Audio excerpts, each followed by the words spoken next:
सरस्वती व्यासं ततो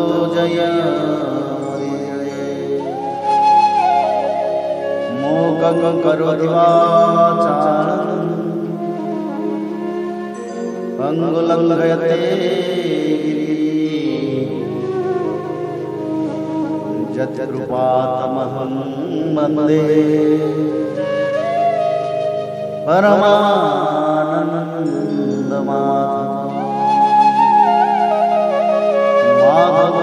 माधवो वाक्यं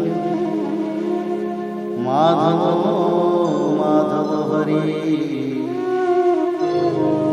परन्ते साधवा नित्यं सकलकार्येषु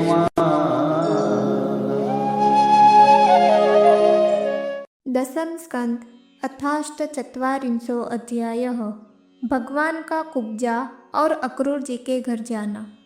श्री सुखदेव जी कहते हैं, परीक्षित, तदंतर सबके आत्मा तथा सब कुछ देखने वाले भगवान श्री कृष्ण अपने से मिलन की आकांक्षा रखकर व्याकुल हुई कुब्जा का प्रिय करने, उसे सुख देने की इच्छा से उसके घर गई।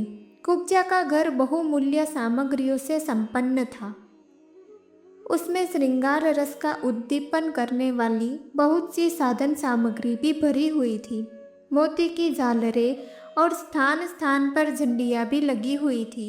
चंदोवे तने हुए थे, सेजें बिछाई हुई थी और बैठने के लिए बहुत सुंदर सुंदर आसन लगाए हुए थे। धूप की सुगंध फैल रही थी, दीपक की शाखाएं जगमगा रही थी। स्थान स्थान पर फूलों के हार और चंदन रखे हुए थे। भगवान को अपने घर आते देख कुब्जा तुरंत हड़बड़ाकर अपने आसन से उठ खड़ी हुई और सखियों के साथ आगे बढ़कर उसने विधि पूर्वक भगवान का स्वागत सत्कार किया। फिर श्रेष्ठ आसन आदि देकर विविध उपचारों से उनकी विधि पूर्वक पूजा की। कुब्जा ने भगवान के परम भक्त उद्धव जी की भी समुचित रीति से पूजा की, परंतु वे उसके सम्मान के लिए उसका दिया हुआ आसन छूकर धरती पर ही बैठ गई। अपने स्वामी के सामने उन्होंने आसन पर बैठना उचित न समझा। भगवान श्री कृष्ण सच्चिदानंद स्वरूप होने पर भी लोकाचार का अनुकरण करते हुए तुरंत उसकी बहुमूल्य सेज पर जा बैठे। तब कुब्जा स्नान, अंगराग, वस्त्र, आभूषण, हार, गंध, इत्र आदि, तांबूल और सुदासव आदि से अपने को खूब सजाकर लीलामयी लजीली मुस्कान तथा हाव भाव के साथ भगवान की ओर देखती हुई उनके पास आई। कुब्जा नवीन मिलन के संकोच से कुछ झिझक रही थी। तब श्याम सुंदर श्री कृष्ण ने उसे अपने पास बुला लिया और उसकी कंकण से सुशोभित कलाई पकड़कर अपने पास बैठा लिया और उसके साथ क्रीड़ा करने लगे। परीक्षित, कुब्जा ने इस जन्म में केवल भगवान को अंगराग अर्पित किया था।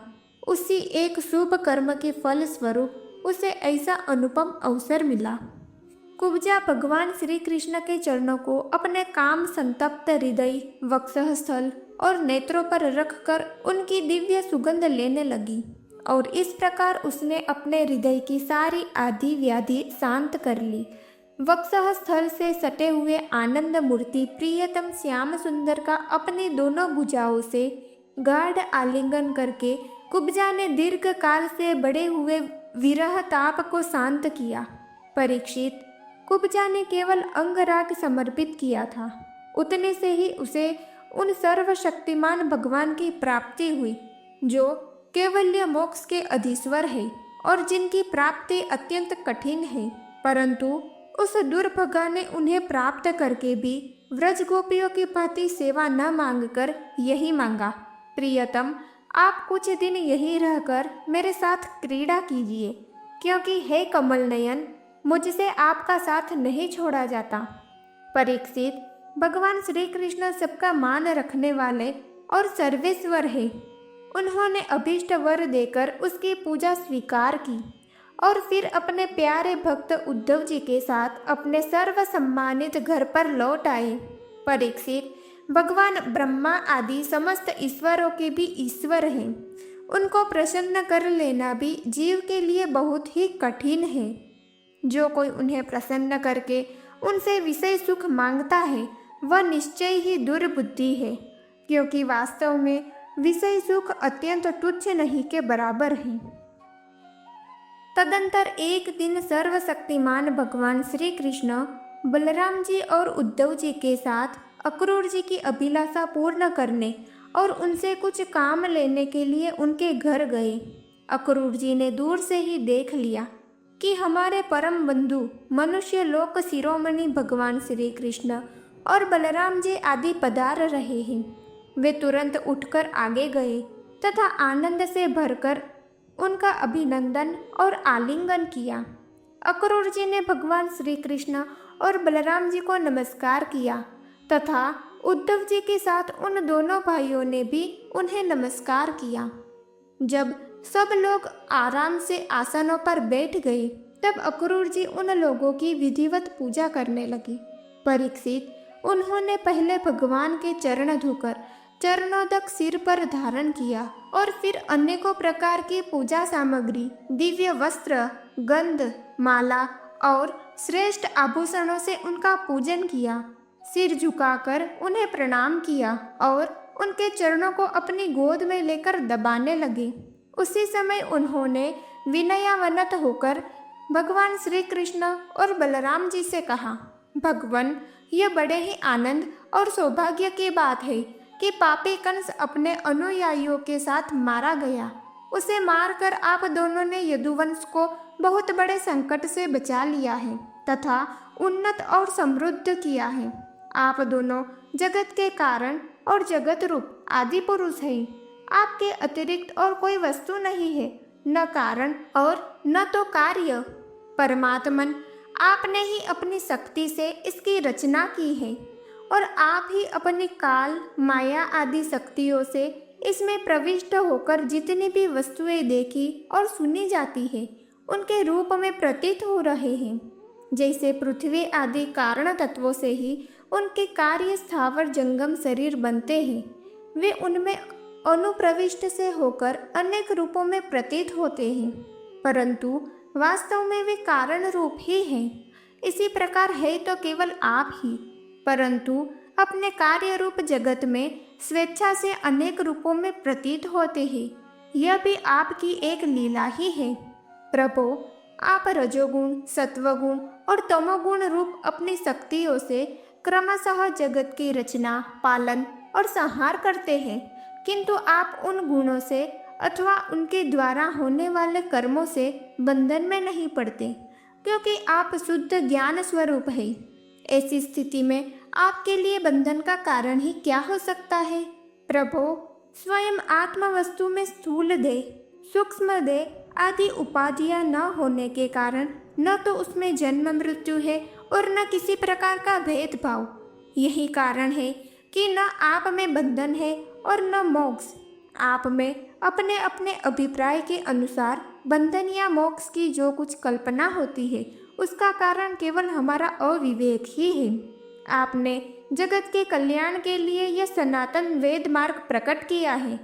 जब जब इसे पाखंड पथ से चलने वाले दुष्टों के द्वारा क्षति पहुंचती है तब तब आप शुद्ध सत्वमय शरीर ग्रहण करते हैं। प्रभो, वही आप इस समय अपने अंश श्री बलराम जी के साथ पृथ्वी का भार दूर करने के लिए यहाँ वसुदेव जी के घर अवतरीन हुए हैं। आप असुरों के अंश से उत्पन्न नाम मात्र के शासकों की 100 अक्षौहिणी सेना का संहार करेंगे और यदुवंश के यश का विस्तार करेंगे। इंद्रियातीत परमात्मन, सारे देवता, पितर, भूतगण और राजा आपकी मूर्ति हैं। आपके चरणों की धोवन गंगा जी तीनों लोकों को पवित्र करती है। आप सारे जगत के एकमात्र पिता और शिक्षक हैं। वही आज आप हमारे घर पधारे। इसमें संदेह नहीं कि आज हमारे घर धन्य धन्य हो गए। उनके सौभाग्य की सीमा न रही। प्रभो, आप प्रेमी भक्तों के परम प्रियतम, सत्यवक्ता, अकारण हित और कृतज्ञ हैं। जरा सी सेवा को भी मान लेते हैं। भला ऐसा कौन बुद्धिमान पुरुष है जो आपको छोड़कर किसी दूसरे की शरण में जाएगा। आप अपना भजन करने वाले प्रेमी भक्त की समस्त अभिलाषाएं पूर्ण कर देते हैं, यहाँ तक कि जिसकी कभी क्षति और वृद्धि नहीं होती, जो एक रस है, अपने उस आत्मा का भी आप दान कर देते हैं। भक्तों के कष्ट मिटाने वाले और जन्म मृत्यु के बंधन से छुड़ाने वाले प्रभु, बड़े बड़े योगीराज और देवराज भी आपके स्वरूप को नहीं जान सकते, परंतु हमें आपका साक्षात दर्शन हो गया। ये कितने सौभाग्य की बात है प्रभु। हम स्त्री, पुत्र, धन, स्वजन, गे और देह आदि के मोह की रस्सी से बंधे हुए हैं। अवश्य ही यह आपकी माया का खेल है। आप कृपा करके इस गाढ़े बंधन को शीघ्र काट दीजिए। श्री सुखदेव जी कहते हैं, परीक्षित, इस प्रकार भक्त अक्रूर जी ने भगवान श्री कृष्ण की पूजा और स्तुति की। इसके बाद भगवान श्री कृष्ण ने मुस्कुराकर अपनी मधुर वाणी से उन्हें मानो मोहित करते हुए कहा। भगवान श्री कृष्ण ने कहा, तात, आप हमारे गुरु, हितोपदेशक और चाचा हैं। हमारे वंश में अत्यंत प्रशंसनीय तथा हमारे सदा के हितैषी हैं। हम तो आपके बालक हैं और सदा ही आपकी रक्षा, पालन और कृपा के पात्र हैं। अपना परम कल्याण चाहने वाले मनुष्यों को आप जैसे परम पूजनीय और महाभाग्यवान संतों की सर्वदा सेवा करनी चाहिए। आप जैसे संत देवताओं से भी बढ़कर हैं, क्योंकि देवताओं में तो स्वार्थ रहता है, परंतु संतों में नहीं। केवल जल के तीर्थ, नदी, सरोवर आदि ही तीर्थ नहीं है। केवल मृत्तिका और शिला आदि की बनी हुई मूर्तियां ही देवता नहीं है। चाचा जी, उनकी तो बहुत दिनों तक श्रद्धा से सेवा की जाए तब वे पवित्र करते हैं, परंतु संत पुरुष तो अपने दर्शन मात्र से पवित्र कर देते हैं। चाचा जी, आप हमारे हितैषी सुहृदों में सर्वश्रेष्ठ हैं, इसलिए आप पांडवों का हित करने के लिए तथा उनका कुशल मंगल जानने के लिए हस्तिनापुर जाइए। हमने ऐसा सुना है कि राजा पांडु के मर जाने पर अपनी माता कुंती के साथ युधिष्ठिर आदि पांडव बड़े दुख में पड़ गए थे। अब राजा धृतराष्ट्र उन्हें अपनी राजधानी हस्तिनापुर में ले आए हैं और वे वहीं रहते हैं। आप जानते ही हैं कि राजा धृतराष्ट्र एक तो अंधे हैं और दूसरे उनमें मनोबल की भी कमी है। उनका पुत्र दुर्योधन बहुत दुष्ट है और उसके अधीन होने के कारण वे पांडवों के साथ अपने पुत्रों जैसा समान व्यवहार नहीं कर पाते। इसलिए आप वहां जाइए और मालूम कीजिए कि उनकी स्थिति अच्छी है या बुरी। आपके द्वारा उनका समाचार जानकर मैं ऐसा उपाय करूंगा जिससे उन सुहृदों को सुख मिले। सर्वशक्तिमान भगवान श्री कृष्ण अक्रूर जी को इस प्रकार आदेश देकर बलराम जी और उद्धव जी के साथ वहां से अपने घर लौट आए। इति श्रीमद्भागवते महापुराणे पारमहंस्यां संहितायां दशम स्कंदे पूर्वार्धे अष्टचत्वारिंशो अध्यायः।